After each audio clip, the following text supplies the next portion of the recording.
In a big, busy African city called Gongo, there lived a woman named Morayo. She was 32 years old and very beautiful. Morayo was a fashion designer, and many people said she was the best in the whole city. Even though Morayo was successful in her work, she had a big problem in her personal life. She was very unlucky when it came to love. She had been in many relationships, but they always ended badly. This made Morayo very sad. Sometimes, she thought to herself she might be cursed. She would look in the mirror and wonder what was wrong with her. Why don't the men want to stay with me? She would ask herself. Morayo had a best friend named Tiara. Tiara was married and had 2 children, but she always made time to talk with Morayo. Whenever Morayo felt sad about her love life, she would visit Tiara. One day, Morayo visited Tiara, feeling very down. "Tiara," she said, "am I not beautiful?" Tiara replied, "You are very beautiful, my dear friend. You are the most beautiful woman I know." "Then why do men keep leaving me?" Morayo asked. She started to cry. Tiara tried to make her feel better. "Don't worry," she said. "The right man will come along soon. You just haven't met him yet." Morayo wiped her tears and tried to believe her friend. But it was hard. She had heard this many times before. That weekend, Morayo went shopping with Tiara.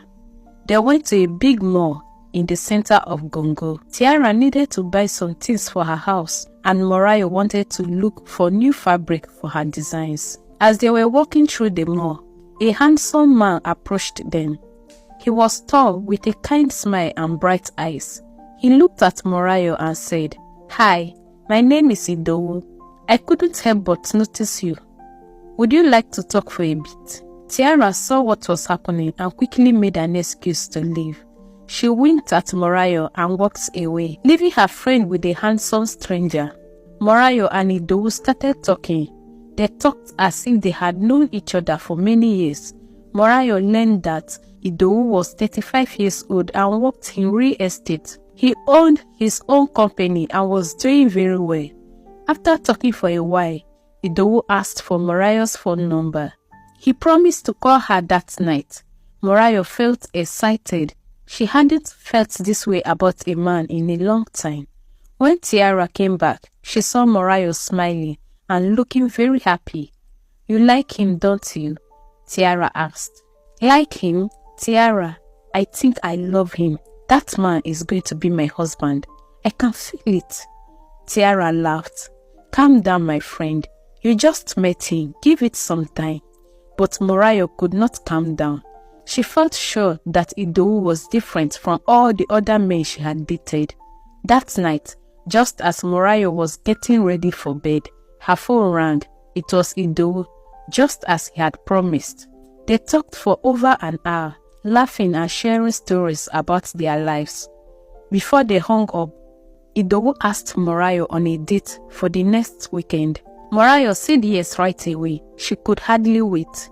The next morning, Morayo called Tiara to tell her the news. "Tiara, he asked me out. We are going on a real date next weekend." Tiara was happy for her friend, but also a bit worried. "I am glad you are excited," she said, "but please be careful. Don't do anything desperate. Just be yourself." Morayo promised to be careful, but in her heart, she was already planning her future with Idowu. This time, she thought, "I am going to make sure he stays with me forever." The week went by slowly for Morayo. She spent her time working on a new dress to wear on her date. She wanted to look perfect for Idowu. Finally, the day of the date arrived. Idowu took Morayo to a fancy restaurant. They talked for hours, sharing more stories about their lives. Morayo felt like she was falling in love. Over the next few weeks, Morayo and Idowu spent a lot of time together. They went on more dates, talked on the phone every night, and even started spending time at each other's homes. Morayo was happier than she had ever been. But she was also scared. She kept thinking about all the other times she had been happy with a man, only to have the relationship end badly. I need to do something to make sure Idowu stays with me, Morayo thought. I can't lose him like I've lost all the others. So Morayo came up with a plan. It wasn't a good plan, but she was so afraid of losing Idowu that she didn't care. One evening, when Idowu was out with his friends, Morayo sent him a text message. It said, "Please come to my house as soon as you can. It is very important." Idowu was worried. He left his friends right away and drove to Morayo's apartment. When he got there, he found Morayo sitting on her bed crying. "What's wrong, my love?" Idowu asked, very concerned. Morayo looked at him with tears in her eyes. "Idowu, I am dying," she said. Idowu was shocked. "What do you mean? What happened?" Morayo took a deep breath and told her lie. "I went to the doctor today," she said. "They told me I have leukemia. It's a kind of cancer in the blood.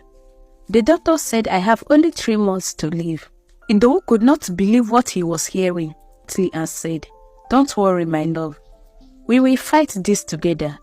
I will be here with you every step of the way." Morayo felt bad about lying, but she was also happy. This was exactly what she wanted to hear. She knew that now Idowu would never leave her.